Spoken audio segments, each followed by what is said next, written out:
10 super banned wagons of the 1960s. You won't believe they were real.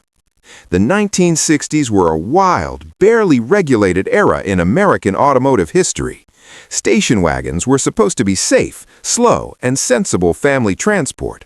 But for a brief, almost unbelievable moment, manufacturers experimented with power, racing technology, dangerous engineering shortcuts, and politically inconvenient ideas. Some wagons were quietly killed by government pressure, others by corporate fear, lawsuits, or internal panic. These wagons didn't just disappear, they were erased. The 1963 Chevrolet Z11 Impala station wagon prototype is one of those stories that sounds almost fictional until you dig into how General Motors actually operated in the early 1960s.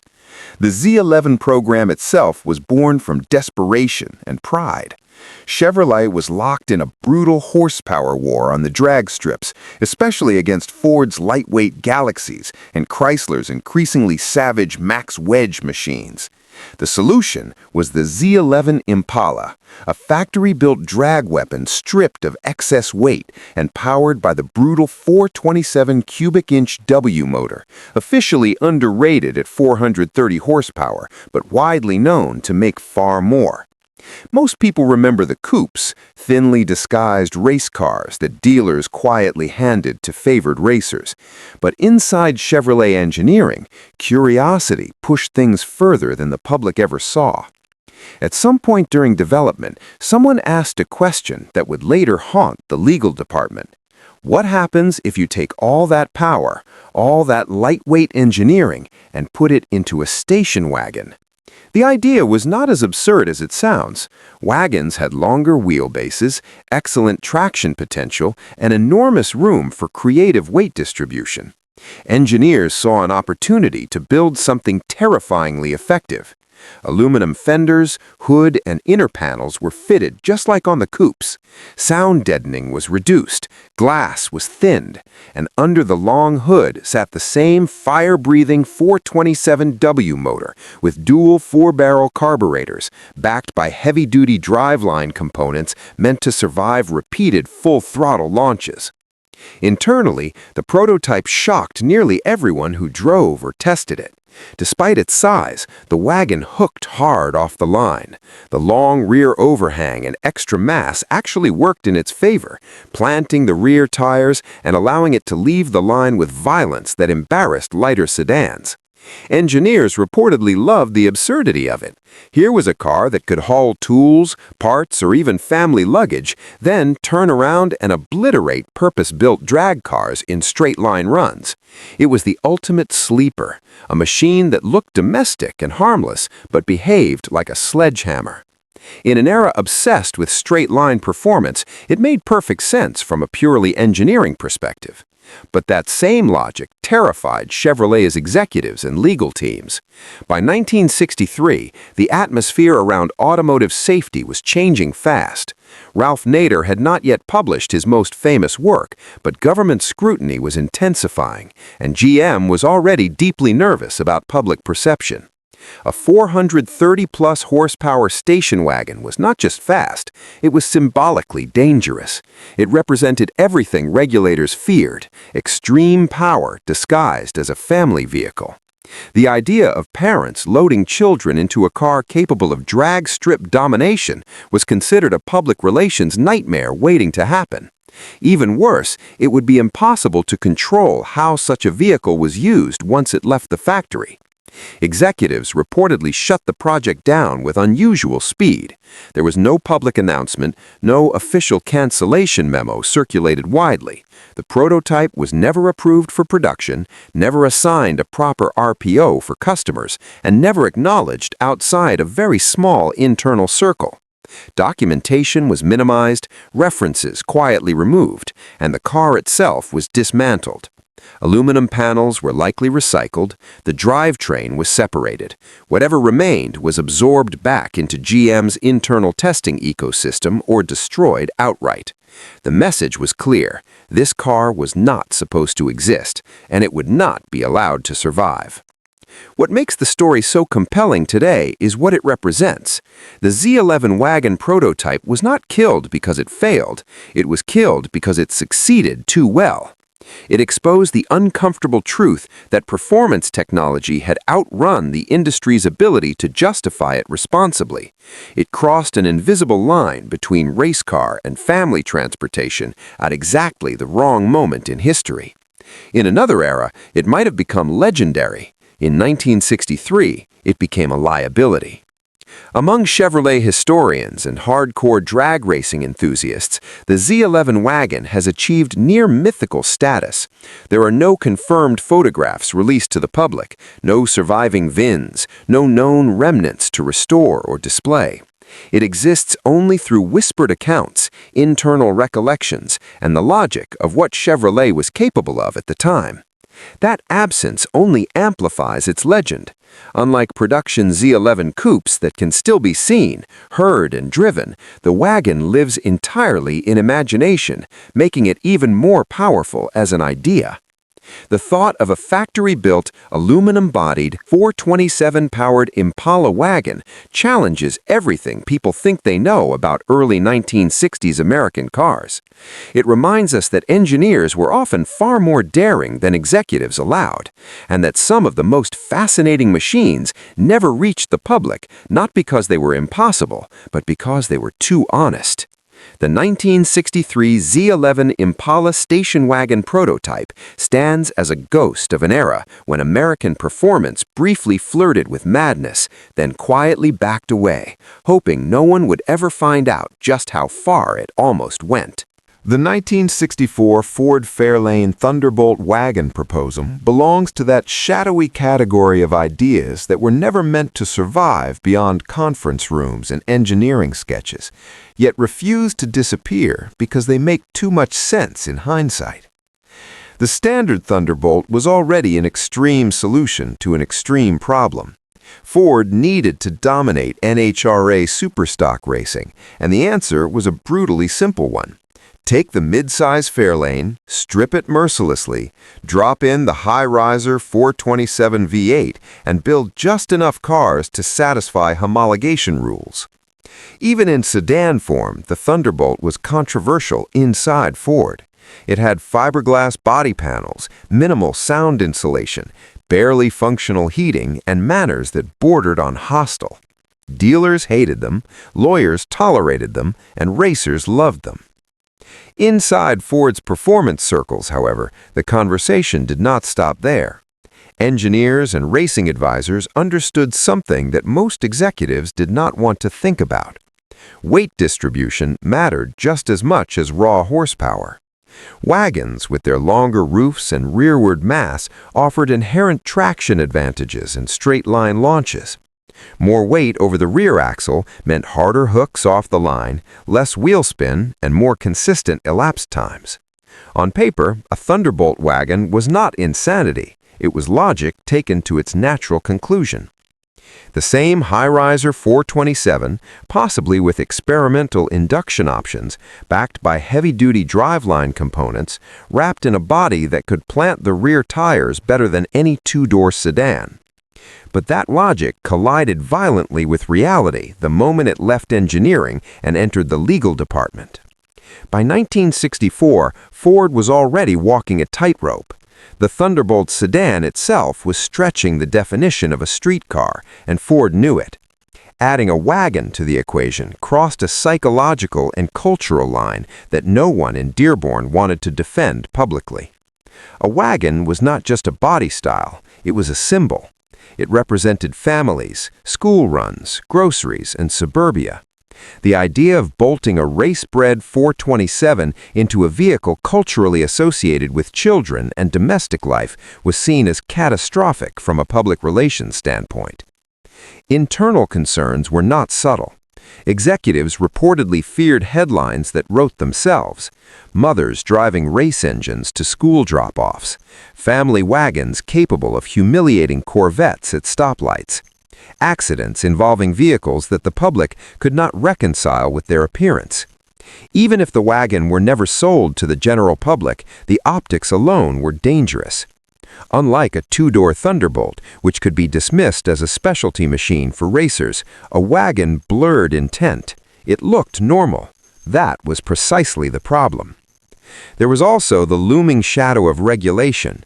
Safety discussions were intensifying, and manufacturers were becoming painfully aware that extreme performance projects could attract unwanted government attention. Ford had already been burned with public scrutiny in other areas, and no one wanted to hand critics an easy target.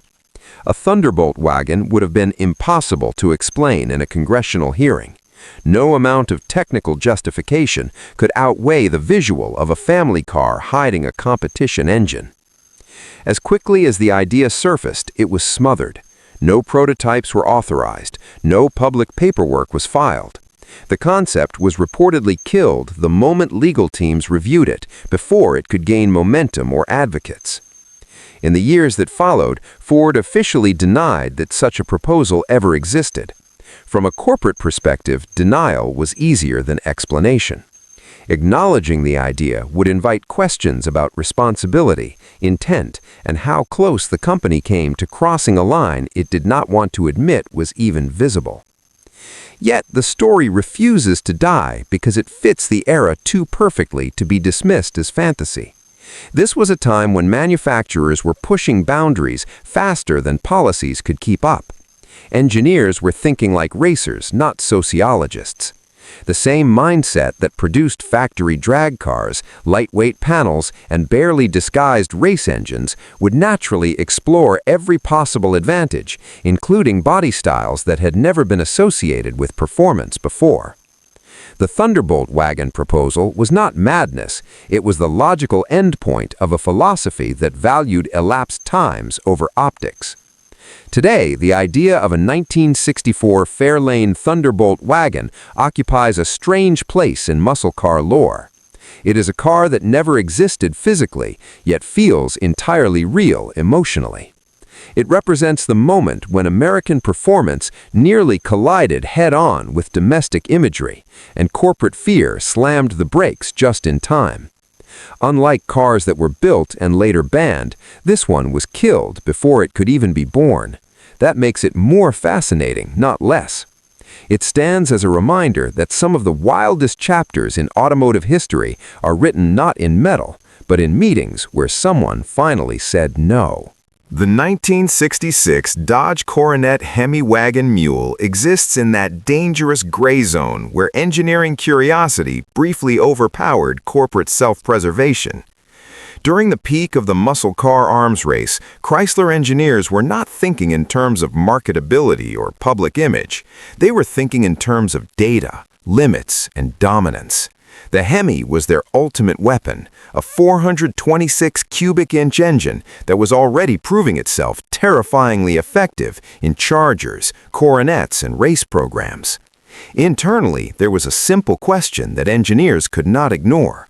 What happens if you put this engine into something heavier, longer, and structurally different, like a wagon? The answer was not theoretical. Chrysler built at least one Coronet wagon as a pure test mule, never intended to be homologated, marketed, or even acknowledged outside engineering circles. It was a rolling laboratory, not a product. From the outside, it looked deceptively ordinary, just another mid-size family wagon of the mid-1960s. Underneath, it was completely wrong for what it was pretending to be. The full Hemi package was installed with minimal compromise because the goal was not comfort or safety, but observation. Engineers wanted to see how the chassis reacted, how the suspension coped, and how the drivetrain behaved under conditions no wagon was ever designed to endure. What they got was something bordering on unmanageable. With roughly 425 horsepower, primitive suspension geometry, and drum brakes that were already marginal on lighter cars, the wagon became violent. Acceleration was brutal, but not graceful. The rear-biased weight distribution that engineers thought might help traction instead created instability.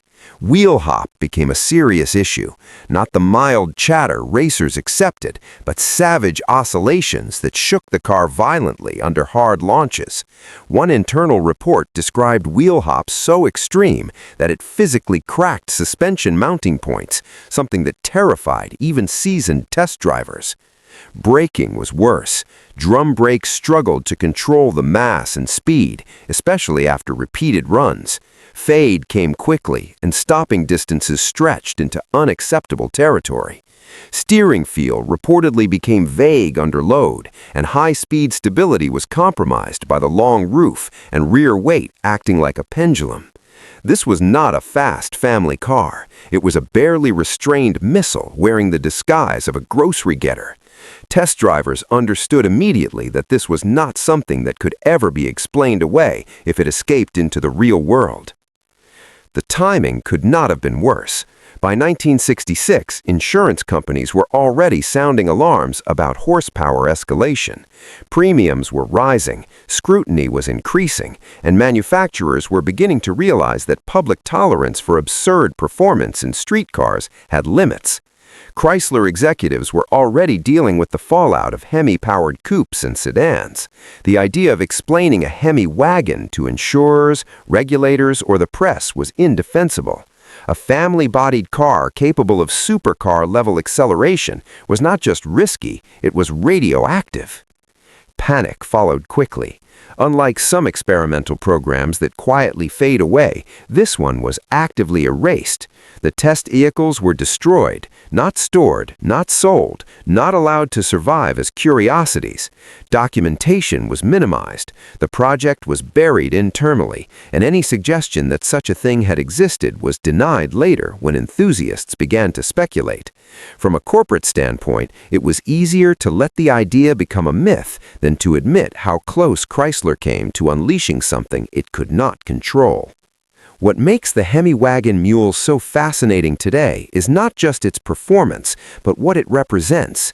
It was a moment when engineers pushed beyond common sense, when the muscle car era briefly ignored cultural context and focused purely on mechanical possibility. The wagon form was never meant to carry that kind of power, and the mule proved it violently. It also exposed the fragility of the systems surrounding the engine. Power was easy. Controlling it was not. In hindsight, the destruction of the Coronet Hemi wagon mule feels inevitable. Had it survived, it would have become one of the most controversial artifacts in American automotive history. Instead, it exists only in whispers, internal anecdotes, and the uncomfortable silence of a corporation that decided some experiments were better forgotten. The fact that Chrysler later dismissed the Hemi wagon as a myth only reinforces how real and how dangerous it must have been. Some cars are erased not because they failed, but because they succeeded too well. The 1965 Pontiac Catalina 421 Super Duty Safari sits at the exact breaking point where Pontiac's performance ambitions collided head-on with General Motors' corporate authority. By the early 1960s, Pontiac had already built a reputation as the most aggressive, race-minded division inside GM. The Super Duty program was not subtle. It was about maximum output, minimal compromise, and winning at all costs. Engines were overbuilt, parts were exotic, and street legality was often treated as a technicality rather than a priority. By 1965, that attitude had put Pontiac directly in the crosshairs of GM leadership. Inside Pontiac engineering, however, the mindset had not changed. The 421 Super Duty was a monster, producing enormous torque and delivering power in a way that felt industrial rather than refined. Engineers began experimenting with the idea of installing this engine into the Catalina Safari wagon platform. The logic was similar to what other manufacturers were quietly exploring at the time. A longer wheelbase and additional rear mass could, in theory, improve straight-line traction. On paper, it looked like an extension of Pontiac's drag racing philosophy. In practice, it became something far more disturbing. The Safari wagon chassis was never designed to cope with Super Duty output. The moment the engine was installed, the imbalance became obvious. The torque delivery was immediate and overwhelming, hitting the drivetrain and suspension with a violence that caught even experienced engineers off guard. Under hard acceleration, the rear of the car squatted aggressively while the front became light and vague. Steering precision disappeared the moment full throttle was applied. The sensation, according to insiders, was not excitement but fear. Braking was the most alarming aspect. Drum brakes that were marginal on standard Catalinas became dangerously inadequate when paired with Super Duty speeds and wagon mass. Stopping distances expanded dramatically, and repeated runs resulted in severe brake fade. The car could accelerate like a race machine, but had no ability to shed speed with the same authority. One internal description compared the experience to piloting a runaway locomotive, powerful, unstoppable, and deeply unsettling once momentum built. Structural concerns followed quickly. The chassis flexed under load, and suspension components showed signs of stress far beyond their intended limits. This was not a matter of fine-tuning or reinforcement. The entire vehicle concept was wrong.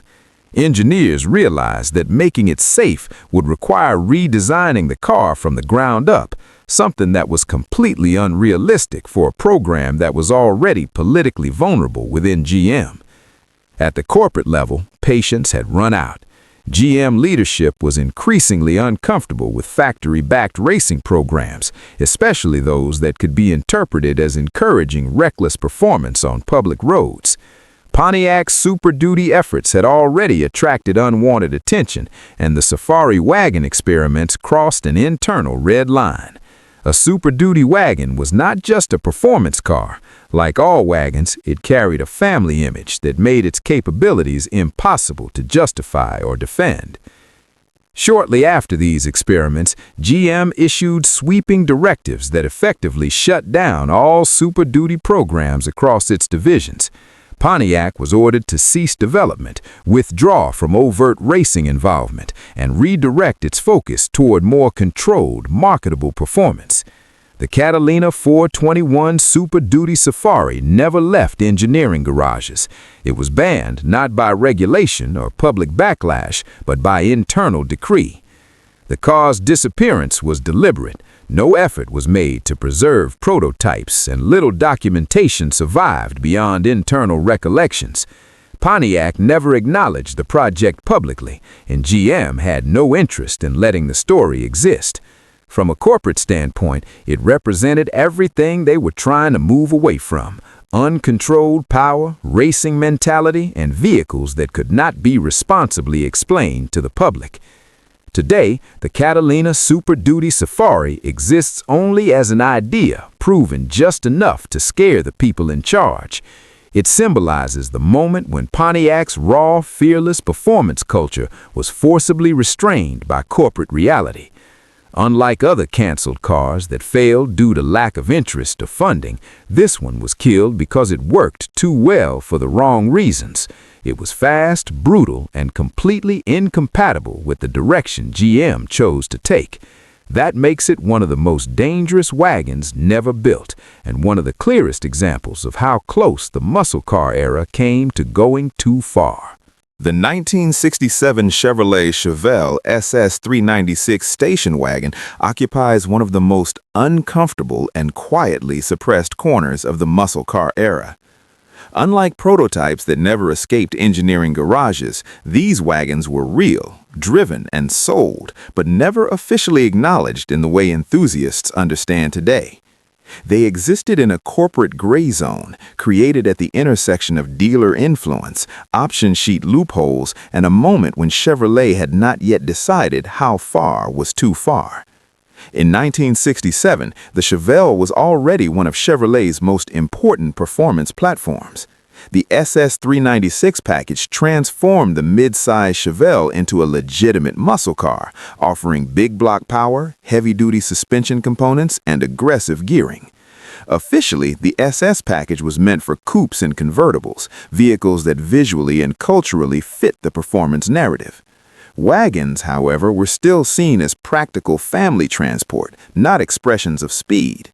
That perception created a loophole that some dealers and savvy buyers quietly exploited. Through careful ordering, it was possible to build a Chevelle wagon with the 396 cubic inch big block and many of the SS mechanical components, even if the SS badges themselves were not applied. These wagons did not appear in glossy brochures or advertising campaigns. They were assembled quietly, often at the request of dealers who catered to performance-minded customers or buyers who wanted maximum power without drawing attention.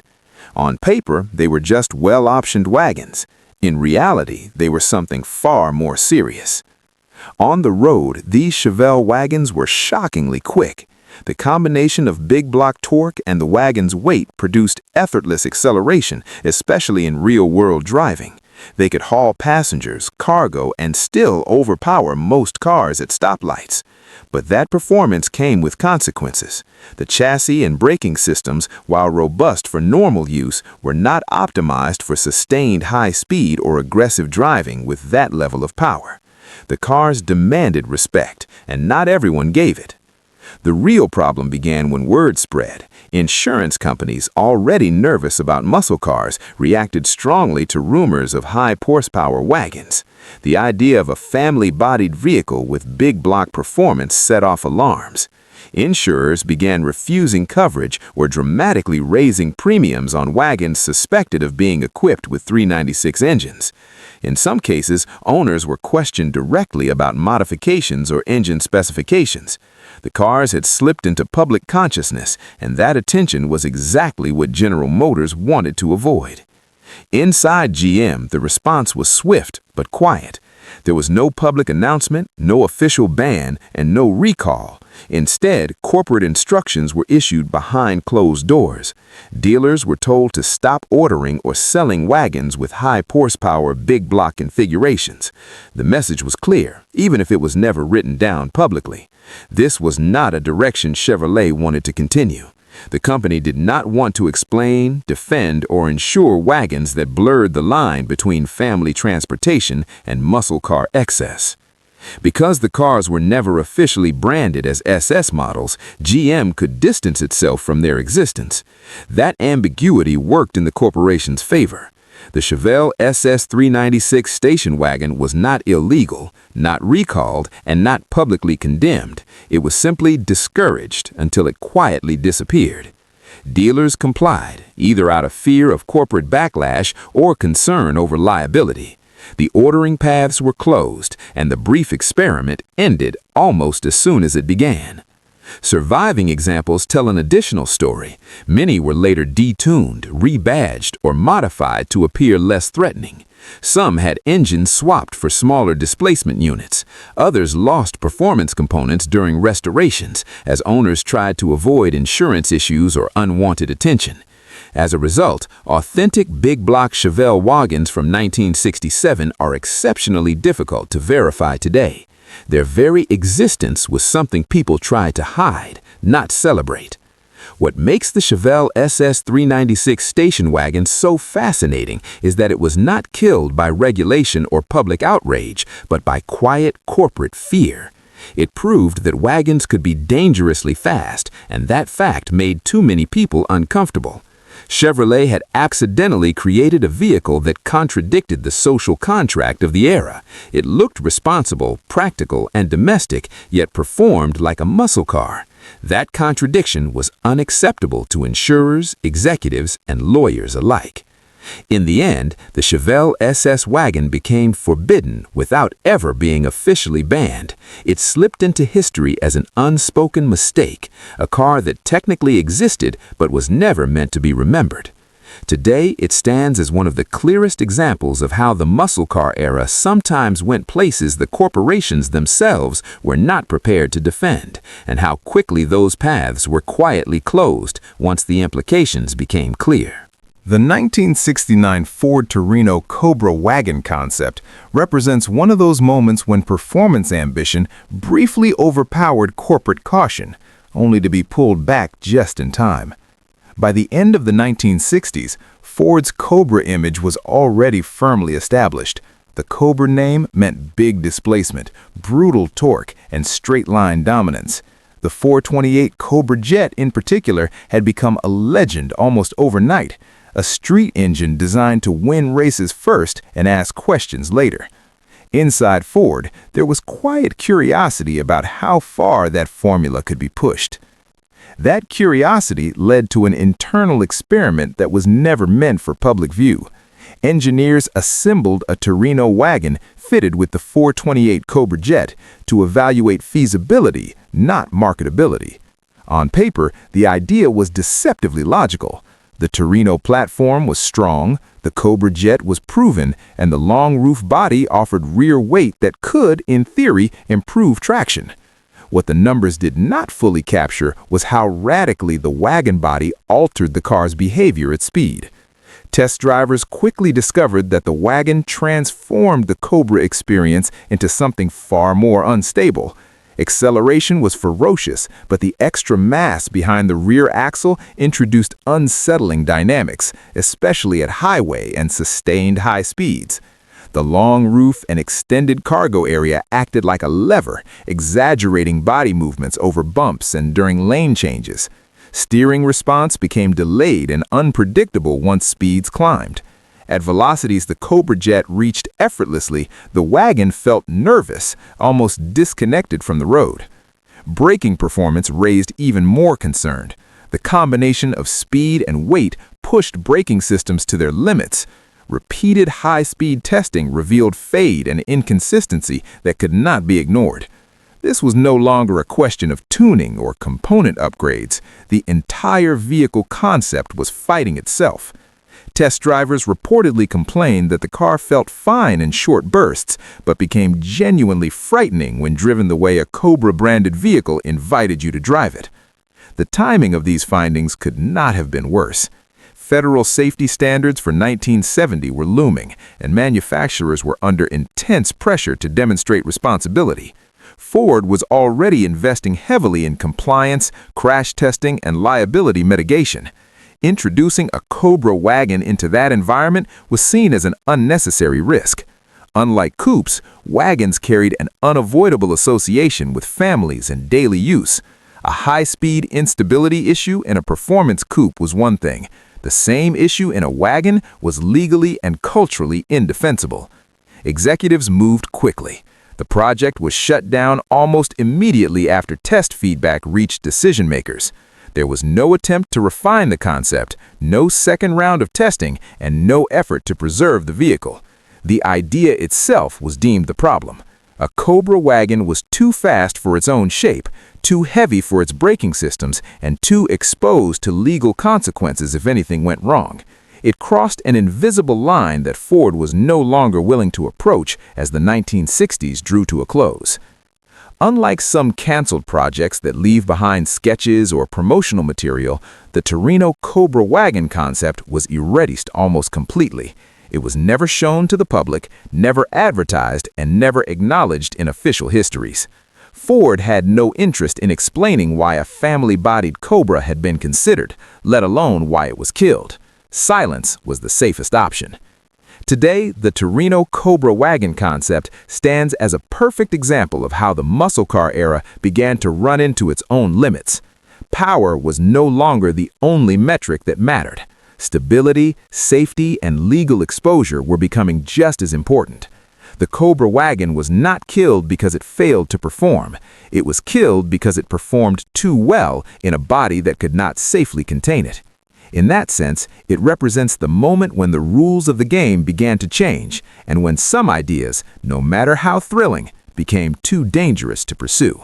The 1966 Oldsmobile 442 Vista Cruiser experiment is one of the great ironies of American performance history, a moment when Oldsmobile stood on the edge of something bold and exciting, then retreated in fear of consequences it could not justify. In the mid-1960s, Oldsmobile was deeply involved in redefining its image. The 442 had already proven that the division could build legitimate performance cars, not just comfortable transportation for conservative buyers. Inside the engineering departments, there was real momentum to push that identity further. That momentum led to experiments with the Vista Cruiser wagon, a vehicle already unusual in its own right. The raised roof and expansive glass panels were designed for visibility, comfort, and a sense of openness. It was a family-oriented feature, never intended to coexist with aggressive performance tuning. Yet engineers wondered what would happen if they combined the practicality of the Vista Cruiser with the muscle of the 442. The experiment was not half-hearted. The wagon received heavy-duty suspension components, performance-oriented gearing, and a high-output 400 cubic-inch V8 that defined Oldsmobile's muscle credentials. Straight-line performance was not the issue. With big block torque and revised suspension, the Vista Cruiser could move far faster than anyone expected from a long-roof Oldsmobile. The real problems emerged the moment engineers pushed beyond acceleration. The raised roofline and extensive glass increased the center of gravity, and when paired with stiffer suspension and higher speeds, the handling characteristics became deeply concerning. Body roll was pronounced, transitions felt abrupt, and emergency maneuvers exposed an unsettling tendency toward instability. Rollover risk became the central concern. Engineers found that under aggressive cornering or sudden lane changes, the car behaved unpredictably. The very features that made the Vista Cruiser special, its elevated roof and panoramic glass, worked against it once performance levels rose. Fixing the issue would have required extensive and expensive re-engineering, potentially altering the roof structure, suspension geometry, and overall vehicle dynamics. For a niche concept, the cost made no sense. At this point, corporate lawyers entered the conversation, and once they did, the outcome was inevitable. The combination of a family wagon, a high center of gravity, and a powerful V8 was viewed as a liability nightmare. Even if the car were never marketed as a performance vehicle, its capabilities would encourage aggressive driving. In the eyes of legal departments, the risk was not hypothetical. It was only a matter of time before something went wrong, and the visual of a rolled-over Vista Cruiser would be impossible to defend. The project was shut down internally and decisively. Unlike some canceled ideas that linger or resurface later, the 442 Vista Cruiser was banned.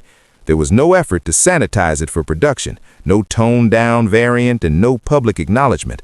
Oldsmobile chose safety, caution, and corporate alignment over excitement. The experiment was quietly buried, and the division returned to safer ground. The irony is impossible to ignore in hindsight. In the decades that followed, Oldsmobile struggled with a reputation for being dull and conservative, a brand often criticized for lacking excitement or edge. That image hardened over time, eventually contributing to the division's decline.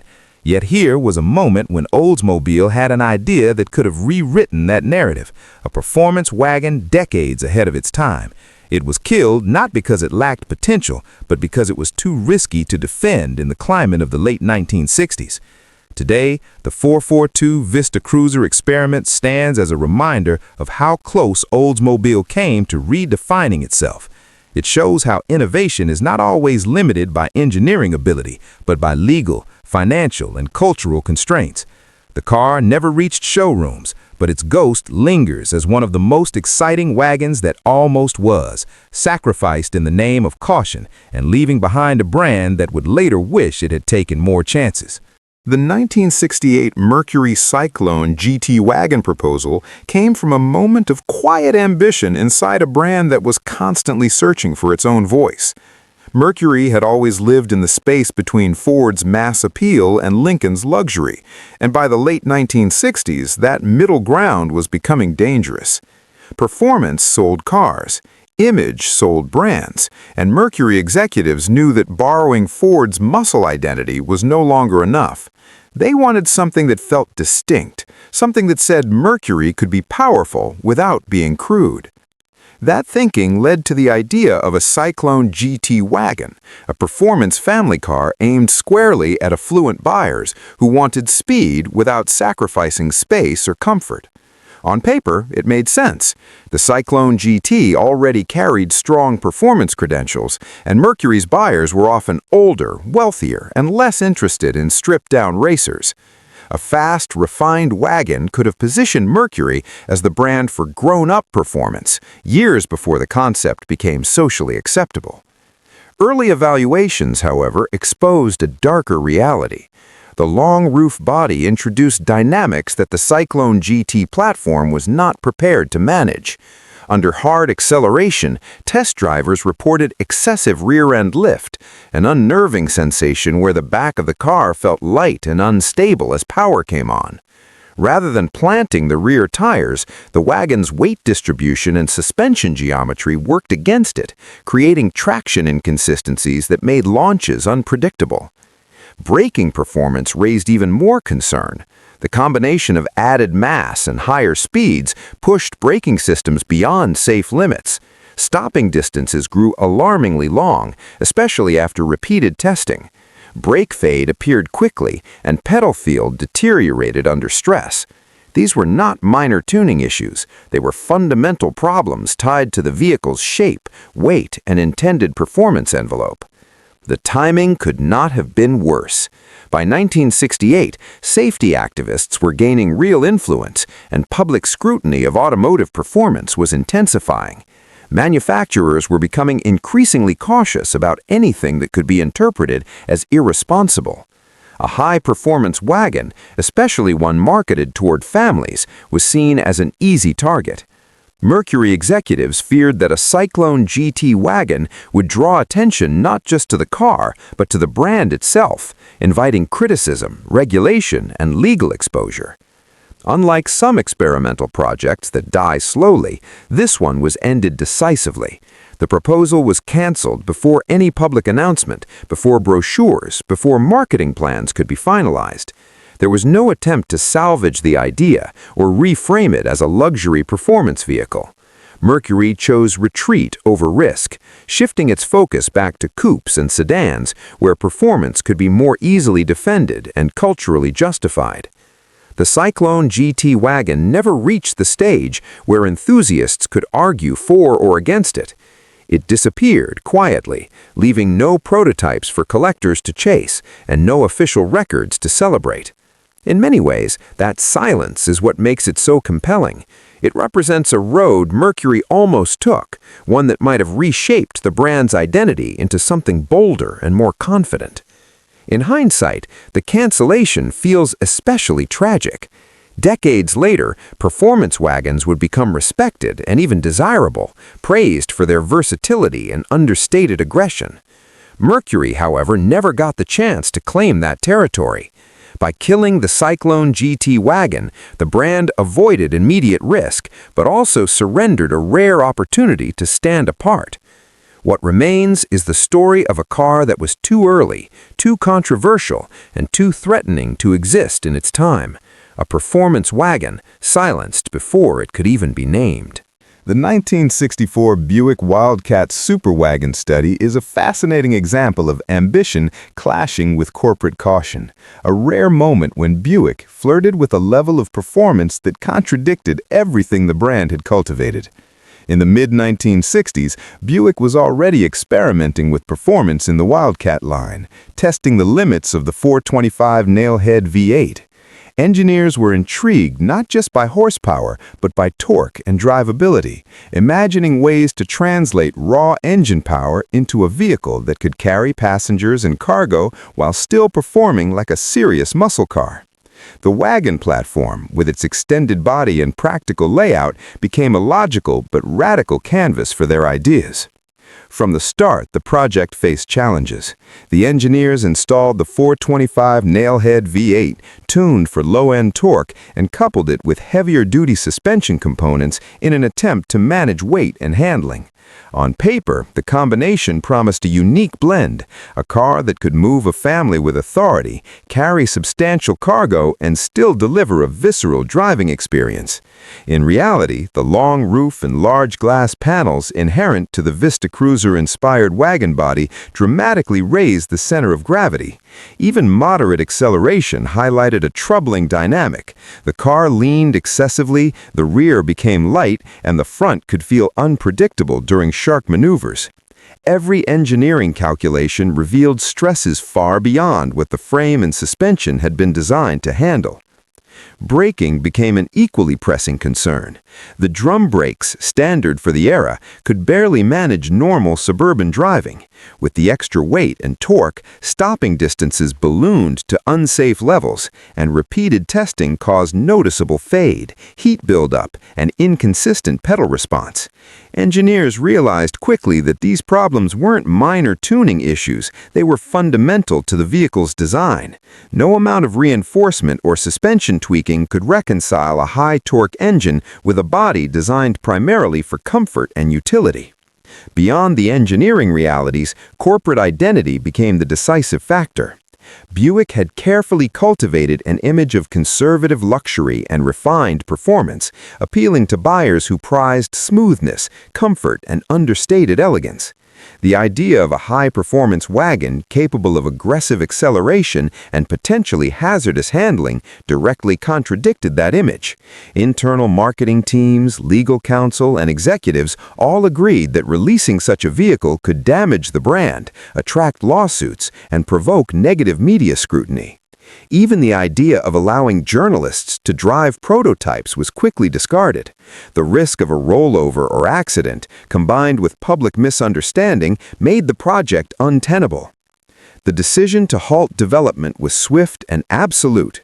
Prototypes that existed were either dismantled or quietly stored and forgotten. No press releases were issued, no brochures drafted, and no public acknowledgement ever made. The Wildcat superwagon never reached the stage where enthusiasts could debate its merits, leaving only whispers and internal recollections. In effect, it became a ghost project, a tantalizing what could have been that remained invisible for decades. Ironically, this internal decision had long-term consequences for Buick's image. In later decades, the brand struggled with a reputation for being dull and uninspired, often criticized for avoiding excitement or performance risk. The Wildcat superwagon represented a moment when Buick could have challenged that perception, when it could have produced a vehicle both practical and thrilling, capable of rewriting expectations for what a family-oriented performance car could be. By killing the project, Buick preserved its conservative image, but also sacrificed a rare opportunity to stand out in the muscle car era. From a historical perspective, the 1964 Wildcat superwagon embodies the tension between engineering possibility and corporate prudence. It demonstrates that the muscle car era was not just about horsepower, speed, or innovation. It was also defined by what manufacturers were willing to risk, both financially and legally. Buick engineers proved it was possible to build a performance wagon with genuine muscle credentials, but the car was too radical for the company's culture and too legally precarious for public release.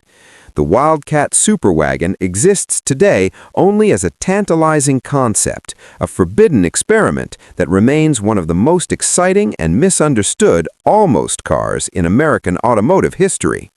Its story underscores how innovation can be simultaneously brilliant, dangerous, and permanently lost to caution, leaving behind only speculation, sketches, and the lingering thought of what might have been.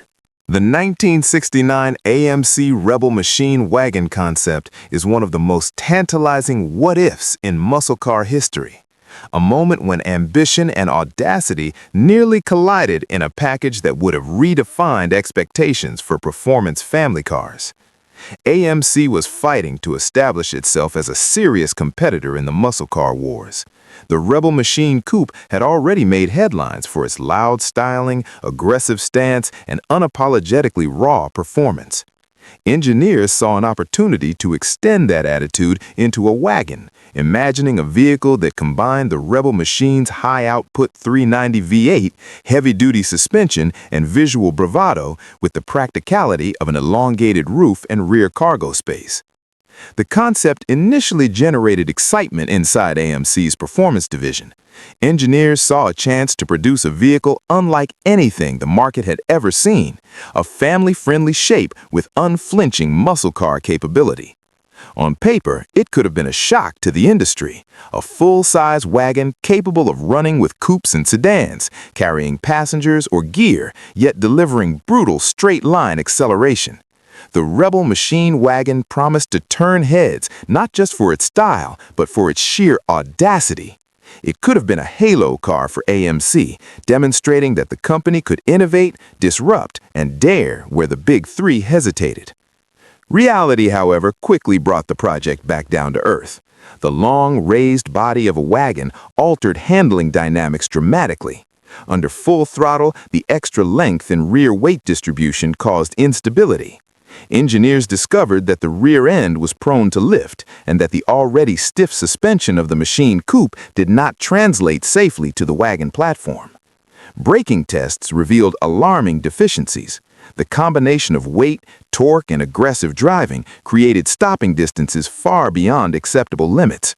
Unlike standard performance cars, the wagon could not be safely controlled in emergency maneuvers.